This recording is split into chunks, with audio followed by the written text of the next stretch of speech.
સુરતના લિંબાયત વિસ્તારમાં આવેલા કાગળ અને કાપડના ભંગારના ગોડાઉનમાં મોડી રાત્રે ભીષણ આગ ફાટી નીકળી હતી.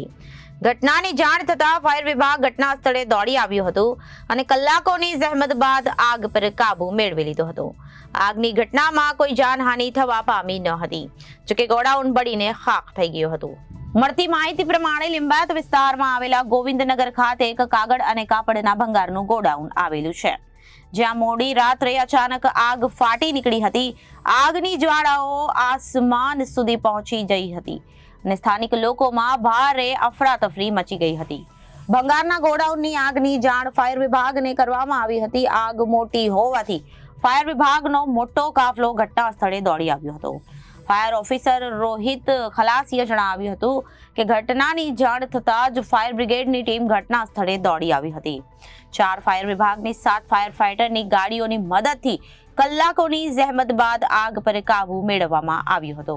જોકે ત્યાં સુધીમાં આગે આખું ગોડાઉન બાળીને ખાખ કરી દીધું હતું. આગ લાગવાનું ચોક્કસ કારણ હજુ સુધી જાણી શકાયું નથી. આગ લાગવાના કારણોની તપાસ કરવામાં આવી રહી છે. આગની જ્વાળાઓમાં પગલે સ્થાનિક લોકોમાં પણ અફરાતફરીનો માહોલ સર્જાયો હતો. ફાયર વિભાગ દ્વારા પહેલા આગને પ્રસરવાથી રોકવામાં આવી હતી અને આજુબાજુ પણ આવેલા ખાતાઓ અને ગોડાઉન આવેલા છે, જેને પહેલા બચાવી લેવામાં પણ આવ્યા હતા. આગનું પ્રાથમિક કારણ શોર્ટ સર્કિટ હોવાની શક્યતા છે. હાલ તો આ આગની ઘટનામાં કોઈ જાનહાનિ થવા પામી ન હતી, જેથી ફાયર વિભાગ અને લોકોએ પણ રાહતનો શ્વાસ લીધો હતો. લિંબાયત ગોવિંદનગર ખાતે ઇન્ડસ્ટ્રીયલ એરિયામાં ભંગારનું ગોડાઉન છે, રદ્દીનું. એમાં ફાયર થયેલું હતું ને ફાયર થોડું મોટા પ્રમાણમાં હતું. આગ દૂરથી દેખાતી હતી, એટલે અમારે 4 ગેટની ગાડીઓ અહીંયા હાજર હતી. લગભગ 7 થી 8 ગાડીઓ હાજર હતી. ને ખૂબ જ શોર્ટ સમયમાં અમે આગ ઉપર કાબૂ લઈ લીધો અને આજુબાજુ જે ખાતાઓ છે એમને બચાવી લીધા છે. ગોડાઉન સંપૂર્ણ નાશ થઈ ગયું છે, પણ આજુબાજુના ખાતાઓ અમે સહી સલામત બચાવી લીધા છે.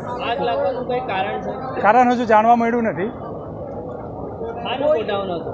એ રદ્દીનું ગોડાઉન છે, છૂટું છવાયું કાગળ અને કાપડ હોય ને એનું. Reporter Arvind Rathod, Janadesh news, Surat.